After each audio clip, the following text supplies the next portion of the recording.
What's up, guys? Welcome back.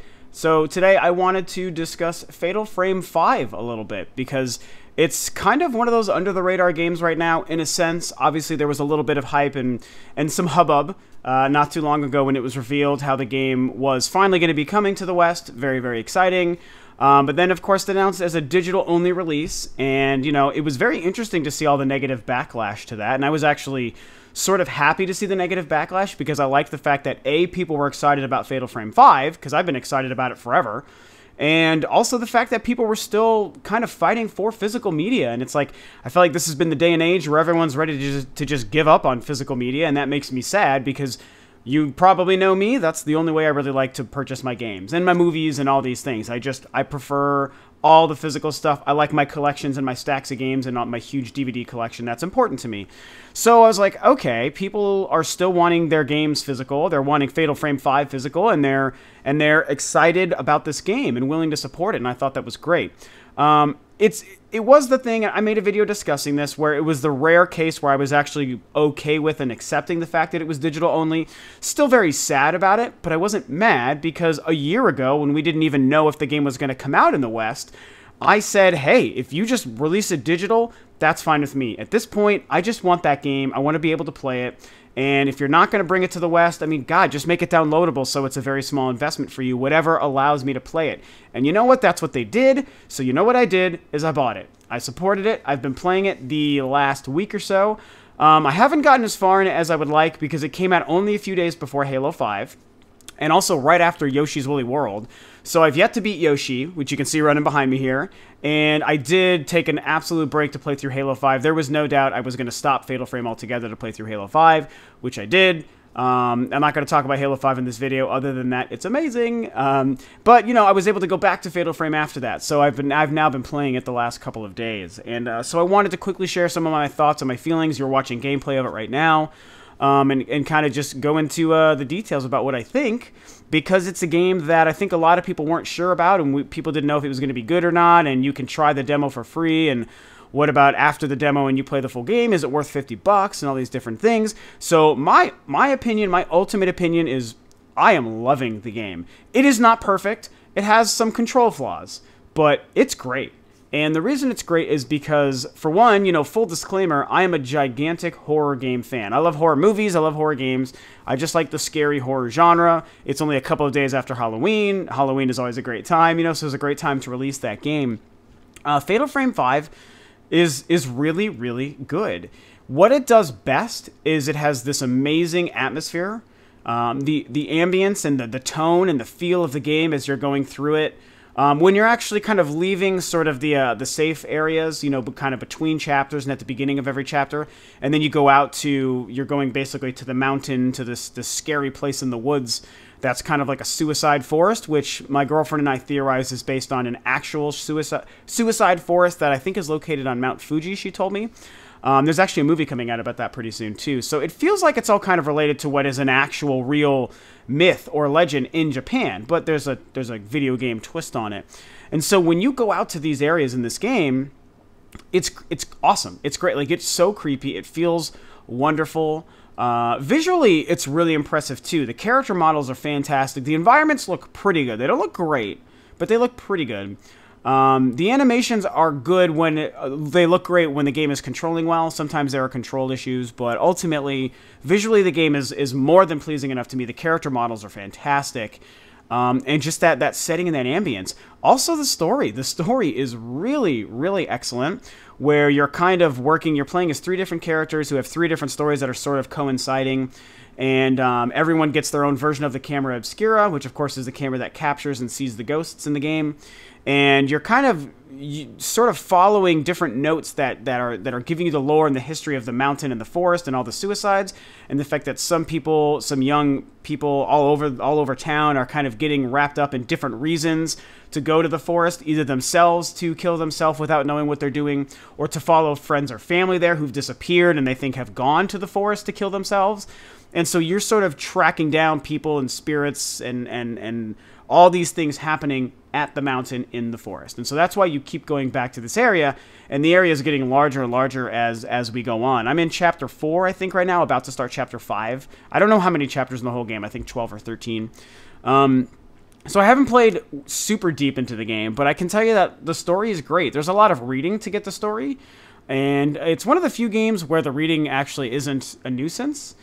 Because you pick it up in journal form and in note form from different people, and you get a lot of history of the mountain and why people are going to the mountain that you're following, and it's great. It's actually really interesting and informative, and so I'm really, really digging that. Obviously, the big question is the gamepad and the camera obscura and how that actually feels and how it works.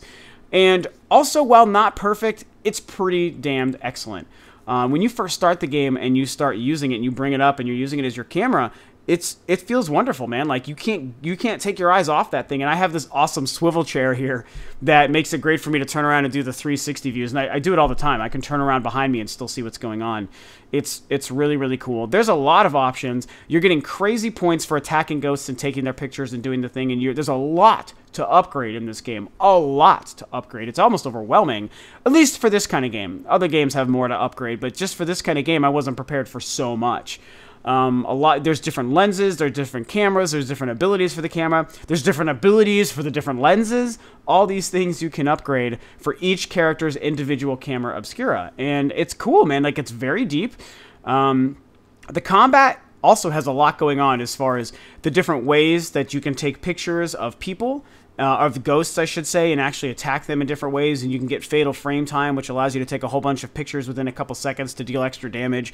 It's really cool. There's a very specific pace to the combat, and it's hard to learn when you're using the gamepad to do that. But once you get it, once you get into the rhythm of it, you'll feel it, and you'll do okay. It is hard, it is tricky, and it is not always perfect. So that's kind of some of the flaws there. You know, it's a new implementation, and they definitely succeeded in the implementation, but they didn't quite knock it out of the park.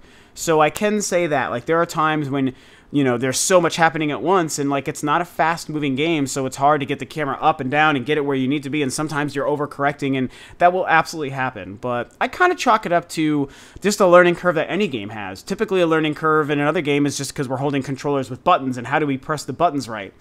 This game, it's how do we move the camera correctly? That's kind of how it all feels to me. So, still great. It's absolutely immersive, and the game has a lot of other cool tricks where there's different ways to use the camera to see things in the environment that you couldn't otherwise see, so you can kind of explore the world, and you're afraid that everything you're going to see around the corner is going to be something really scary.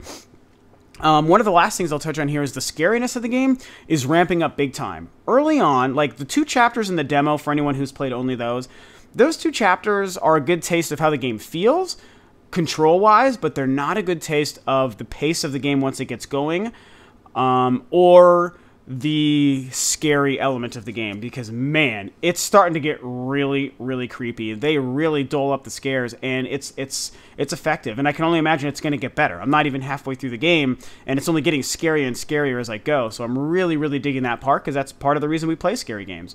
And the old games are, like, legendary for their fear, not just for, like, oh, it's a cool idea with the camera, that they're, like, horrifying to go through. And this one didn't start out that way, but it is certainly getting there, so I'm really appreciating that, you know. I will say that when it comes to actually controlling your character, it's probably the biggest flaw of the game, because we have a certain way that we're used to controlling characters in third person in video games, and this game moves so slow as far as how you control your character and explore the environment, that it's easy to try current tricks like moving the camera really fast to get your character to turn around and go another way, and like, it doesn't really work that way. It kind of makes the character model freak out a little bit. The camera isn't perfect. I feel like that's something that they could have fixed and still sort of kept the slow feel of the movement, but for some reason they didn't, so that feels really awkward. If you have to start moving really fast in tight spaces and things are going on, you're gonna fuck up. It's not gonna go well for you. The camera and the movement of the characters when things need to go fast is not super intuitive. So that's probably the biggest drawback to the game. But I will say also, like how I kind of explained the camera aspect of the game, if you get used to like to the pace of that, of how you control your character in third person, There certainly is a rhythm to it that the game wants you to feel out and learn. If you learn that rhythm and that feel, you can make it work to your advantage, and you will get better at it. The thing is, it's not intuitive. So like most games, like a third-person game like Gears of War or Bayonetta, you know how you're going to control it. You can do anything you want at any time. The camera won't screw you up, and it's great. That's what makes those games fantastic. This game doesn't have that. You do have to feel out how it works, what things work and what things won't, and the best way to implement them, even when shit gets rough and things are going fast and you got ghosts on 3 sides and you have to run one way while pulling your camera down.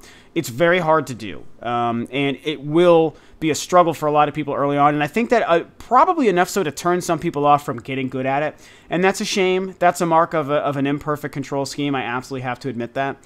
But because there is the ability, I think, for a lot of people to just learn it and learn how to use it to your advantage, and the fact that everything else is so good, the scares, the tone, the atmosphere, the story, the visuals, the gamepad, all those other things are so good that I still find it to be an excellent game. If you don't need crazy fast-paced action, and if you like scary games, and if you really want to see some of the coolest tricks that the gamepad can do to make a game better on this system, this game would not be as good on another system because that gamepad, if you like that stuff, you would like the game. If you're going to really struggle with having to learn controls that are kind of imperfect, and you don't like being in absolute control at all times, and you want the game to move fast, Fatal Frame 5 is not for you. But obviously, you can tell I'm really enjoying the game. I don't want to give it like a score. This isn't really like a review so much as it is just my thoughts and me presenting it to a lot of people, because I'm sure a lot of people are curious and maybe want to get it but aren't willing to shell out the cash, or there's a lot of opinions on all sides, so is it really worth it? So I'm just sharing my opinion so you can hear me talk about it.